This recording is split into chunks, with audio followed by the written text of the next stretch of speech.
Level world का दोस्तों अस्सलाम वालेकुम। आज सेनेट इलेक्शन थे और इसमें यूसुफ रजा गिलानी साहब जीत गए हैं, हफीज शेख साहब हार गए हैं। तनासुब कुछ इस तरह से है कि 169 वोट लिए हैं यूसुफ रजा गिलानी ने और 164 वोट लिए हैं हफीज शेख साहब ने और 7 वोट जो हैं वो मुस्तरद हुए हैं। तो आज इसी पे ही बहस करेंगे कि हुक्मरान जमात क्यों हारी और आगे क्या करना होगा और इमरान खान साहब क्या कर सकते हैं और गवर्नमेंट के लिए जो है पैगाम क्या है इसमें। तो जनाब क्यों हारे, इसको समझना कुछ मुश्किल नहीं है। आप इस वीडियो को ही देख लें और ये आज से नहीं, ये जब से पाकिस्तान बना है तो तब से हो रहा है और पूरी पूरी असम्बलियां इसी तरह से बिक जाती हैं और लोग जो मेरी तरह के आम लोग हैं जो आइडियल सिचुएशन समझते हैं और जाते हैं, जाकर वोट देकर आते हैं और उसके बाद समझते हैं कि शायद हमारे वोटों से जो है इस तरह से हो गया है, तो ये तो बड़ा मुश्किल है कहना। और स्पेशली इस तरह की जब वीडियोस आ जाती हैं और इसमें कहा जा रहा होता है कि आपको इतने पैसे दिए जाएंगे, करोड़ों में ऑफर होती है और फिर ये भी कहा जाता है कि आपका जो है तरक्याती कामों में भी 50% आपका होगा, तो फिर इसको समझना मुश्किल नहीं है कि कौन क्यों हारा। अच्छा, इसके बाद क्या करना होगा, तो जिस तरह से ये गवर्नमेंट की टीम हारी है या हफीज शेख साहब हारे हैं, तो एक बहुत बड़ा मैसेज है इनके लिए कि भाईजान अब जो है आपको इस तरह से चलने नहीं दिया जाएगा।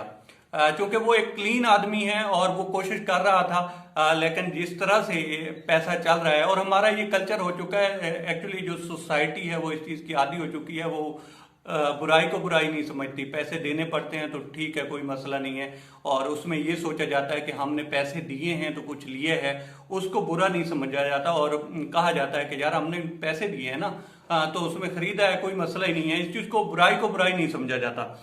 तो उनके लिए काफ़ी मुश्किलात बढ़ गई हैं और अब हो सकता है कि उनको के खिलाफ नो कॉन्फिडेंस मूव आ जाए या उनको कॉन्फिडेंस वोट लेना पड़े। तो इस तरह की सिचुएशन हो गई है इमरान खान साहब के लिए। अब ये हम देखते हैं कि वो क्या कर सकते हैं, इन रिजल्ट के बाद वो क्या कर सकते हैं। तो जिस तरह के वो आदमी हैं या जिस तरह का उनका अगर माजी देखा जाए या क्रिकेट देखी जाए, तो उन्होंने तो श्रीकांत को दोबारा खेलने का मौका दे दिया था।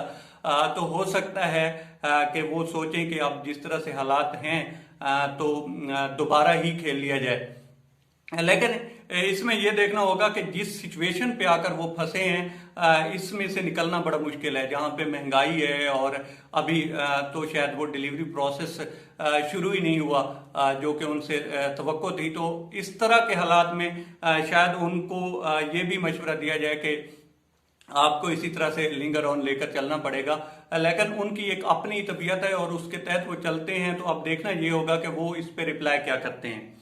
अब इसमें पैगाम क्या है या वजूहात क्या हैं या क्यों हारे हैं, तो इसमें अगर हम देखें तो पैगाम तो वाज़ेह है, क्योंकि काफ़ी सारी चीज़ें ऐसी हैं जो कि शायद पार्टी के लोग भी खुश नहीं थे। कुछ ऐसे पैराशूटर आए और अहम ओहदों पे आकर बैठ गए जिनको पीटीआई के लोग जानते तक नहीं थे और उनको अहम अहम ओहदे दिए गए और खान साहब ने अपनी मर्जी की या जिस तरह से भी उनको मैनेज किया गया उन लोगों को तो बिठाया गया। तो साफ ज़ाहिर है पार्टी में एक रेजिस्टेंस थी और उसका ये रिजल्ट निकला है और रिजल्ट तो बड़ा भयानक ही निकला है गवर्नमेंट के लिए। तो अब देखना ये होगा कि इस पे रद्द अमल गवर्नमेंट क्या देती है और स्पेशली देखना ये होगा। और मैं तो ये समझता हूँ कि हमारी ये बदकिस्मती है कि ये लोग ऐसे किस्म के लोग जो हैं असेंबलियों में बैठे हुए हैं जिनको वोट कास्ट करना नहीं आता। आप इसका अंदाजा लगाएं कि लोग जो है अहम अहम ओहदों पे हैं, कोई साबिक सदर है, कोई इस वक्त भी वजीर है और कोई मुशीर है, कोई कुछ है, लेकिन उन लोगों को वोट कास्ट करना नहीं आता। वो अवाम के लिए क्या लड़ेंगे और अवाम के लिए क्या बोलेंगे, अवाम के इश्यूज पे क्या बात करेंगे, जिन लोगों को वोट कास्ट करना नहीं आता कि वोट किस तरह से कास्ट किया जाता है। और ये बात देखनी पड़ेगी कि वोट तो आपने कास्ट करना ही था, उस पर सिग्नेचर करने की क्या जरूरत थी। उसको उनको खराब किया गया है इंटेंशनली और उसको देखना पड़ेगा। अब किसी की नीयत पे शक तो नहीं किया जा सकता, लेकिन एक वोट आप जब कास्ट कर रहे हैं तो उसके ऊपर सिग्नेचर करने की क्या जरूरत है। मेरा नहीं ख्याल कि कहीं भी इस तरह से होता हो कि आप जब वोट कास्ट करते हैं तो उसके ऊपर सिग्नेचर कर दें। तो ये एक पैगाम है कि सब कुछ आपके लिए ओके नहीं है, और इतनी जो आपको आप शायद समझ बैठे हैं कि आपके लिए जो है फील्ड जो है वो ओपन है और आप कहीं भी उठाकर छक्का मार सकते हैं, तो वो बात अब नहीं रही। अब जो है आप इस चीज को भी देख लेना कि आज कुछ केस भी क्लोज हुए हैं, तो आप इन सारी चीजों को देखें और लिंक आपस में जोड़े, तो आपको पता चलेगा कि किस तरह से क्या चीज किस तरह से एक पैगाम के थ्रू पहुंचाई जा रही है, एक मैसेज पहुंचाया जा रहा है कि अब आपको खुद संभालना होगा, और नहीं संभलेंगे और कुछ अहम लोगों को अगर तब्दील नहीं करेंगे तो फिर आपका हश्र यही होगा।